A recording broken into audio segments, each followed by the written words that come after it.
Assalamualaikum warahmatullahi wabarakatuh. Saya Anissa Rahmawati, NRP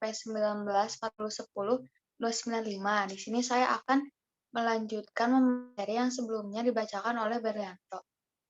Gaya hidup menurut Sumawan 2014-45 mengemukakan bahwa terdapat 9 gaya hidup konsumsi. Yang pertama, fungsionalis, yaitu menghabiskan uang untuk hal-hal yang penting.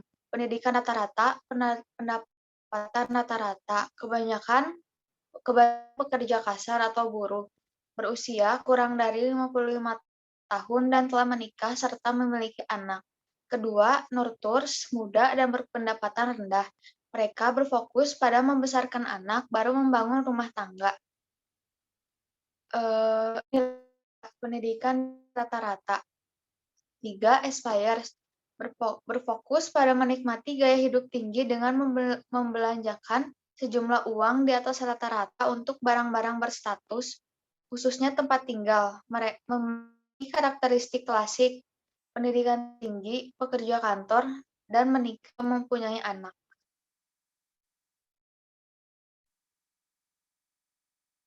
Keempat, ada eksperiental, yaitu membelanjakan jumlah di atas rata-rata terhadap barang-barang hiburan, hobi, dan kesenangan. Pendidikan di atas pendidikan rata-rata, tetapi pendapatannya di atas rata-rata karena mereka adalah pekerja kantor. 5. Suiciders, rumah tangga yang mapan, berusia setengah baya dan berpendidikan tinggi. Pendapatannya tertinggi dari kesembilan kelompok. Mereka menghabiskan banyak waktu pada pendidikan dan kemajuan diri, menghabiskan uangnya di atas rata-rata untuk hal-hal yang berhubungan dengan pekerjaan.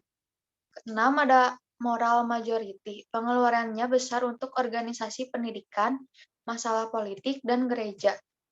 Berada pada tahap emptiness, pendapatan tertinggi kedua sebagai pencari nafkah tunggal. Ketujuh, ada the golden years. Kebanyakannya adalah para pensiunan. Pendapatannya tertinggi ketiga, mereka melakukan pembelian tempat tinggal kedua, melakukan pengeluaran besar pada produk-produk padat modal dan hiburan. 8. Ada kelompok orang dewasa dan tertua, sudah pensiun. Tingkat pendapatan terbesarnya dibelanjakan untuk kebutuhan sehari-hari dan alkohol. Pendidikannya rendah, tetapi pendapatannya juga terendah juga. 9 yang terakhir, subsister, tingkat sosial ekonomi rendah, persentase kehidupan pada kesejahteraan di atas rata-rata. Kebanyakannya merupakan keluarga dengan pencari nafkah dan orang tua tunggal, jumlahnya di atas rata-rata kelompok minoritas.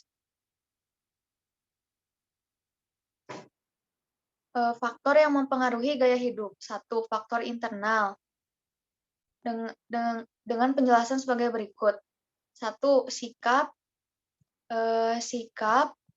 berarti suatu keadaan jiwa dan keadaan pikir yang disiapkan untuk memberikan tanggapan terhadap suatu objek yang diorganisasi melalui pengalaman dan mempengaruhi secara langsung pada perilaku. Keadaan jiwa sangat dipengaruhi oleh tradisi, kebiasaan, kebudayaan, dan keadaan sosial. 2. Pengalaman dan pengamatan. Pengalaman dapat mempengaruhi pengamatan sosial dalam tingkah laku.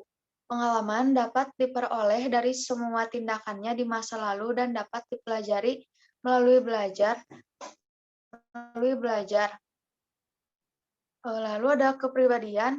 Kepribadian adalah konfigurasi karakteristik individu dan cara berperilaku yang menentukan perbedaan perilaku dari setiap individu. Lalu ada konsep diri. Konsep diri sudah menjadi pendekatan yang dikenal amat luas untuk menggambarkan hubungan antara konsep diri dengan image merek. Bagaimana memandang dirinya akan mempengaruhi minat terhadap suatu objek. Konsep diri sebagai inti dari pola kepribadian akan menentukan perilaku individu dalam menghadapi permasalahan hidupnya. Lalu ada motif. Perilaku individu muncul karena adanya motif kebutuhan untuk merasa aman dan kebutuhan terhadap prestis merupakan beberapa contoh tentang motif. Jika motif seorang terhadap prestisnya itu akan memilih hidup yang cenderung pada hedonis.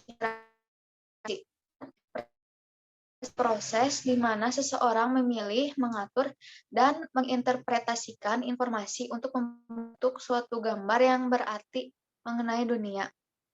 Yang kedua, faktor